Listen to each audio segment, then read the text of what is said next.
Island of the Blue Dolphins. Chapter 6. You forget that I am the son of Chowig, he said. I do not forget, I answered.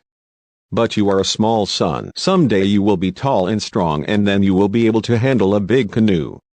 I am the son of Chowig, he said again, and as he spoke his eyes suddenly grew large. I am his son, and since he is dead I have taken his place. I am now chief of Ghalazat. All my wishes must be obeyed. But first you must become a man. As is the custom, therefore, I will have to whip you with a switch of nettles and then tie you to a red ant hill. Ramo grew pale.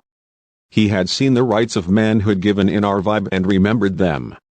Quickly I said, since there are no men to give the rites, perhaps you will not have to undergo the nettles and the ants, Chief Ramo.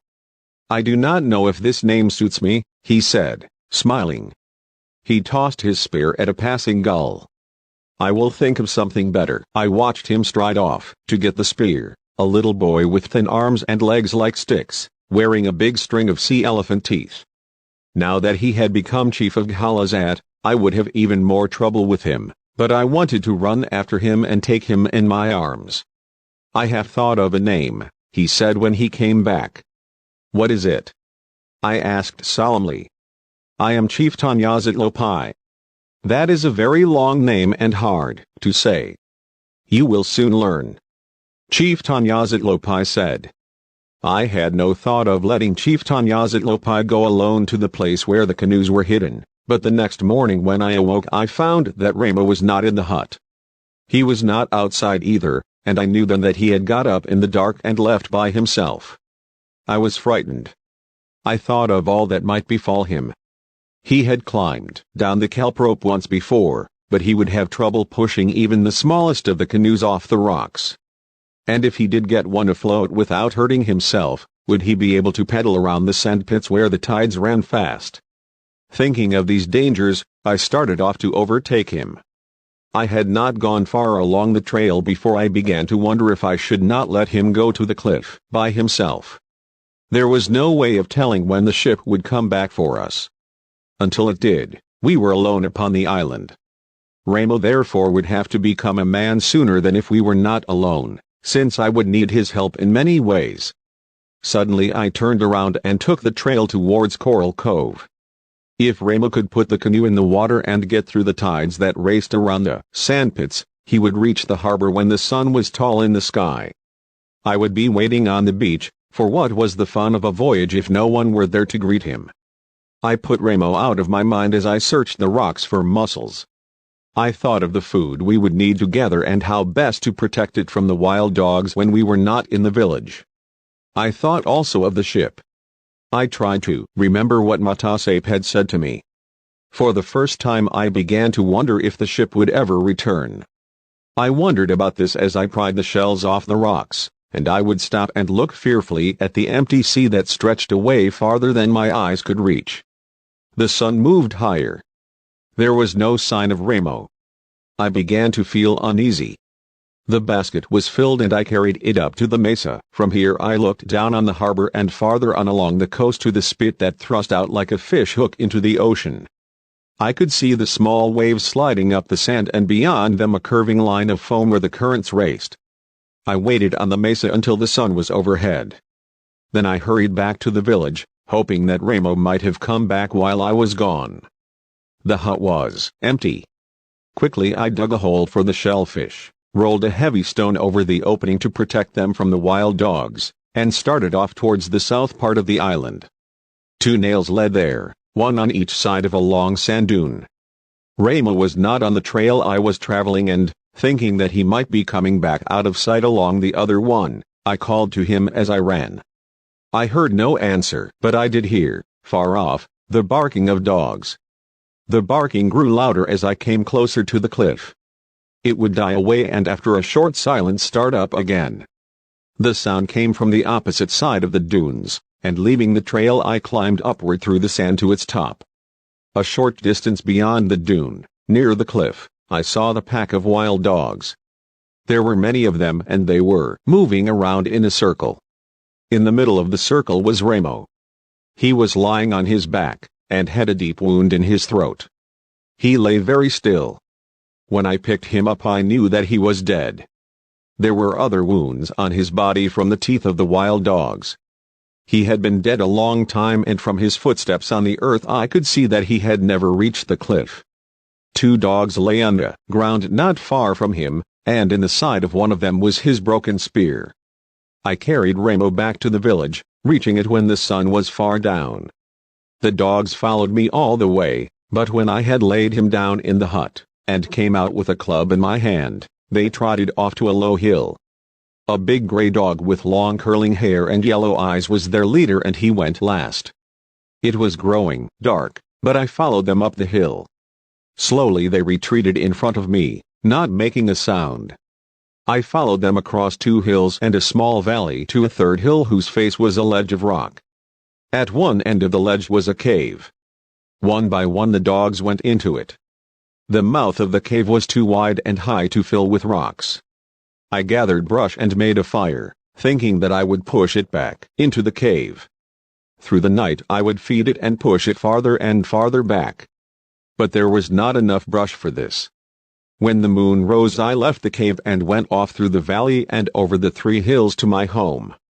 All night I sat there with the body of my brother and did not sleep. I vowed that someday I would go back and kill the wild dogs in the cave. I would kill all of them. I thought of how I would do it, but mostly I do not remember much of this time, except that many suns rose and set. I thought about what I was going to do now that I was alone. I did not leave the village. Not until I had eaten all of the abalones did I leave, and then only to gather more. Yet I do remember the day that I decided I would never live in the village again. It was a morning of thick fog and the sound of far-off waves breaking on the shore. I had never noticed before how silent the village was. Fog crept in and out of the empty huts. It made shapes as it drifted, and they reminded me of all the people who were dead and those who were gone. The noise of the surf seemed to be their voices speaking. I sat for a long time, seeing these shapes and hearing the voices, until the sun came out and the fog vanished. Then I made a fire against the wall of the house. When it was burned to the earth I started a fire in another house. Thus, one by one, I destroyed them all so that there were only ashes left to mark the village of Ghalazat. There was nothing to take away with me except a basket of food. I therefore traveled fast, and before night fell I reached the place where I had decided to live until the ship returned. This place lay on a headland a half-league to the west of Coral Cove. There was a large rock on that headland and 2 stunted trees. Behind the rock was a clear place about 10 steps across, which was sheltered from the wind, from which I could see the harbor and the ocean. A spring of water flowed from a ravine nearby. That night I climbed onto the rock to sleep. It was flat on top and wide enough for me to stretch out. Also it was so high from the ground that I did not need to fear the wild dogs while I was sleeping. I had not seen them again since the day they had killed Remo, but I was sure they would soon come to my new camp. The rock was also a safe place to store the food I had brought with me and everything I should gather.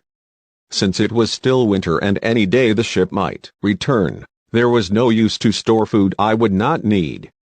This gave me time to make weapons to protect myself from the dogs, which I felt would sometime attack me, to kill them all, one by one. I had a club I found in one of the huts, but I needed a bow and arrows and a large spear.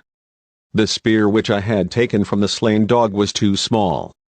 It was good for spearing fish and little else. The laws of Ghalazat forbade the making of weapons by women of the tribe, so I went out to search for any that might have been left behind. I went first to where the village had been and sifted the ashes for spearheads, and then, finding none, to the place where the canoes were hidden, believing that weapons might have been stored there with the food and water. I found nothing in the canoes under the cliff. Then, remembering the chest the Aleuts had brought to shore, I set out for Coral Cove. I had seen that chest on the beach during the battle but did not remember that the hunters had taken it with them when they fled. The beach was empty except for rows of seaweed washed in by the storm. The tide was out and I looked in the place where the chest had lain. It was just below the ledge Ulape, and I had stood on while we watched the battle. The sand was smooth and I dug many small holes with a stick. I dug in a wide circle, thinking that the storm might have covered it with sand. Near the center of the circle the stick hit something hard, which I was sure was a rock, but as I dug deeper with my hands I saw it was the black lid of the chest. All morning I worked, moving the sand away. The chest lay deep from the washing of the waves and I did not try to dig it out, but only so I could raise the lid. As the sun rose high the tide came rushing up the beach and filled the hole with sand. Each wave covered the chest deeper until it was completely hidden. I stood on the place, bracing myself against the waves, so that I would not have to look for it again. When the tide turned I began to dig with my feet, working them down, and then with my hands. The chest was filled with beads and bracelets and earrings of many colors. I forgot about the spear heads I had come for. I held each of the trinkets to the sun, turning them so that they caught the light. I put on the longest string of beads, which were blue, and a pair of blue bracelets, which exactly fitted my wrists, and walked down the shore, admiring myself. I walked the whole length of the cove. The beads and the bracelets made tinkling sounds. I felt like the bride of a chief as I walked there by the waves. I came to the foot of the trail where the battle had been fought. Suddenly I remembered those who had died there and the men who had brought the jewels I was wearing. I went back to the chest. For a long time I stood beside it, looking at the bracelets and the beads hanging from my neck, so beautiful and bright in the sun. "They do not belong to the Aleuts," I said, "they belong to me." But even as I said this I knew that I never could wear them. One by one I took them off. I also took the rest of the beads from the chest. Then I walked through the waves and flung them all far away, out into the deep water. There were no iron spear heads in the chest. I closed the lid and covered it with sand. I looked along the bottom of the trail, but finding nothing there that I could use, gave up my search. For many days I did not think of the weapons again, not until the wild dogs came one night and sat under the rock and howled. They were gone at daylight, but not far. During the day I could see them slinking through the brush, watching me. That night they came back to the headland. I had buried what was left of my supper, but they dug it up, snarling and fighting among themselves over the scraps. Then they began to pace back and forth at the foot of the rock, sniffing the air, for they could smell my tracks and knew that I was somewhere near. For a long time I lay on the rock while they trotted around below me. The rock was high and they could not climb it, but I was still fearful. As I lay there I wondered what would happen to me if I went against the law of our tribe which forbade the making of weapons by women, if I did not think of it at all and made those things which I